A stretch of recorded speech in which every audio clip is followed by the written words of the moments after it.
그리스도의 이름으로 기도하였습니다. 아멘. 주의 말씀은 사도행전 2장입니다. 37절에서 42절까지 말씀 보겠습니다. 사도행전 2장 37절에서 42절입니다.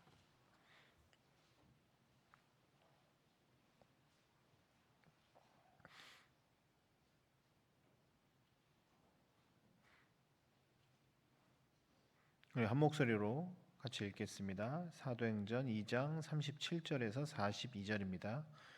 그들이 이 말을 듣고 마음에 찔려 베드로와 다른 사도들에게 물어 이르되 형제들아 우리가 어찌할꼬 하거늘 베드로가 이르되 너희가 회개하여 각각 예수 그리스도의 이름으로 세례를 받고 죄 사함을 받으라. 그리하면 성령의 선물을 받으리니 이 약속은 너희와 너희 자녀와 모든 먼 데 사람 곧 주 우리 하나님이 얼마든지 부르시는 자들에게 하신 것이라 하고 또 여러 말로 확증하며 권하여 이르되 너희가 이 패역한 세대에서 구원을 받으라 하니 그 말을 받은 사람들은 세례를 받음에 이날에 신도의 수가 3,000이나 더하더라. 그들이 사도의 가르침을 받고 서로 교제하고 떡을 떼며 오로지 기도하기를 힘쓰니라. 아멘. 오순절 성령 강림 사건 이후 사람들은 반응을 여러 가지로 했습니다. 뭐지? 명절에 많은 사람들이 이곳에 모였는데 전 각국에 있는 디아스포라인 사람들이 다 모였는데 자기의 나라 살고 있는 나라의 방언들로 말로 지역의 언어들로 그들이 하나님의 큰 뜻을 기도했기 때문입니다. 또 어떤 사람들은 이 사람들이 술 취했다라고 이야기하며 조롱하고 추태 부린다라고 이야기하기도 했습니다. 그것에 관련되어서 이제 베드로가 그들에게 이 모든 상황들을 설명하는 것이 우리가 읽지 않았지만 우리 전에 있었던 본문 14절부터 35절, 36절까지의 내용입니다. 내용의 주제는 핵심 예수 그리스도의 십자가와 부활에 관련된 것을 쭉 설명하시면서 맨 마지막 36절이 그 마지막 핵심 내용입니다. 제가 한번 읽어보겠습니다. 그런즉 이스라엘 온 집은 확실히 알지니 너희가 십자가에 못 박은 이 예수를 하나님이 주와 그리스도가 되게 하셨느니라. 아멘.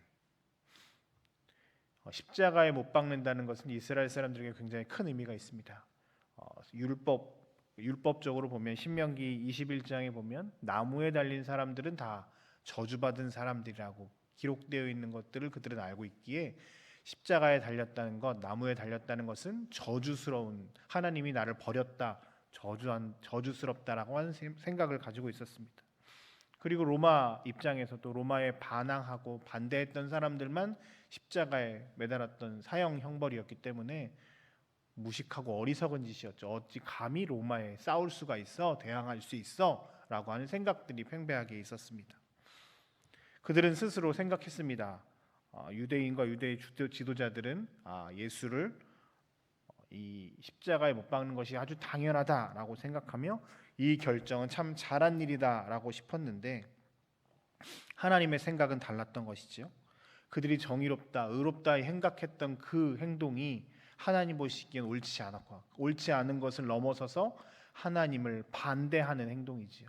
내 아들을 감히 십자가에 못 박아 내가 너희를 위해서 보낸 나의 선물을 니네가 이렇게 무참하게 버려? 어찌 감히 나와 반대의 의견을 할 수 있어? 라고 하는 생각들이 그들 가운데 있었습니다. 이들은 열심히 있는 신앙인들이었습니다. 그러니까 멀리 저 디아스포라에 살지만 6월절, 77절, 초막절이 되는 명절에 자신들의 시간을 들여 물질을 들여 성전에 올라왔던 사람들인데 내가 하나님 믿는 것이 굉장히 중요한 일이다라고 생각했던 사람들인데 그들이 했던 행동, 예수 그리스도에 대해서 생각했던 그것들이 옳다라고 이야기했는데 이것이 하나님 반대편에 서 있었다는 것을 말씀을 통해서 깨닫는 겁니다. 내가 예수를 십자가에 못 박았구나.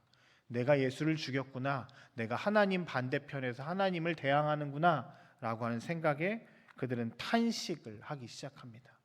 말씀을 듣고 그들은 회개하며 탄식합니다. 37절입니다. 형제들아 우리가 어찌할꼬 하거늘. 우리가 어떻게 했으면 좋겠습니까? 라고 말하며 자신들의 잘못을 뉘우치기 시작합니다. 그때 베드로는 38절에 아주 유명한 말씀을 하시죠. 이르되 너희가 회개하여 각각 예수 그리스도의 이름으로 세례를 받고 죄 사함을 받으라. 그리하면 성령의 선물을 받으리니.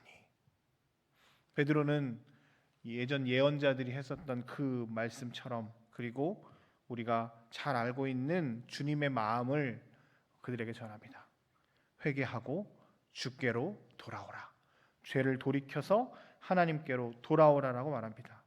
그저 부정적인 일을 하지 않는 것, 조금 잘못했습니다, 용서를 비는 것으로 끝나는 것이 아니라 근본적인 삶의 변화를 일으켜 이제 하나님 쪽으로, 하나님을 향해 우리의 삶을 온전하게 맞추라고 요청합니다.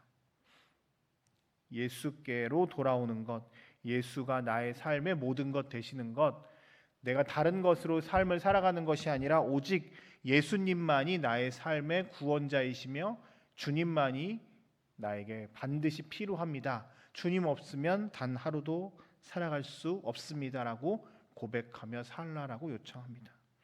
그리고 세례를 받고 성령을 받을 것을 요청합니다. 또한 39절에 보면 이 모든 구원의 행동, 구원의 이 모든 사역 가운데 하나님의 사랑이 제일 크다는 것을 말씀하십니다.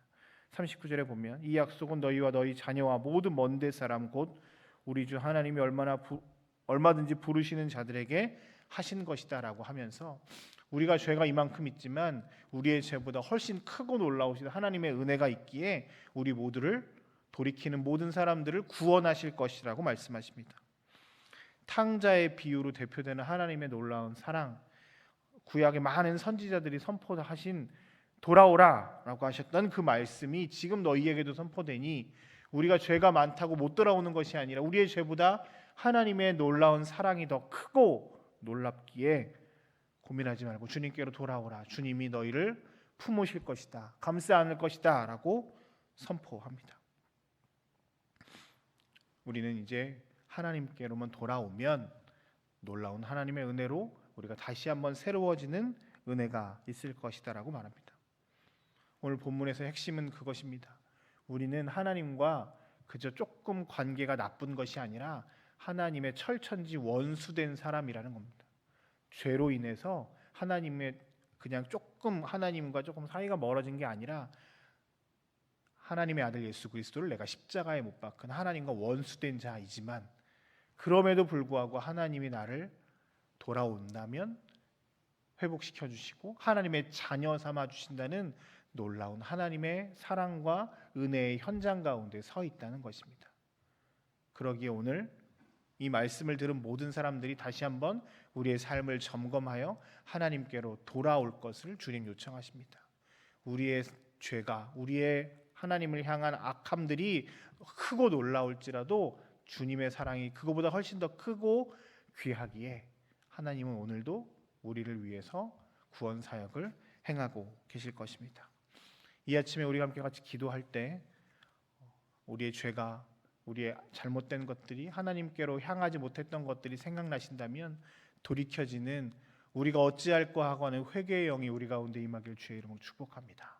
그리고 돌이켰을 때 하나님의 또한 놀라운 은혜, 나를 구원하시고 나를 사랑하시고 자녀 삼아 주신다는 이 구원의 은혜가 깊이 느껴지는 이 시간 되기를 소망합니다. 하나님은 오늘도 우리를 위해 일하고 계시고 우리와 함께 하시기 때문입니다. 이 함께 같이 기도할 때 우리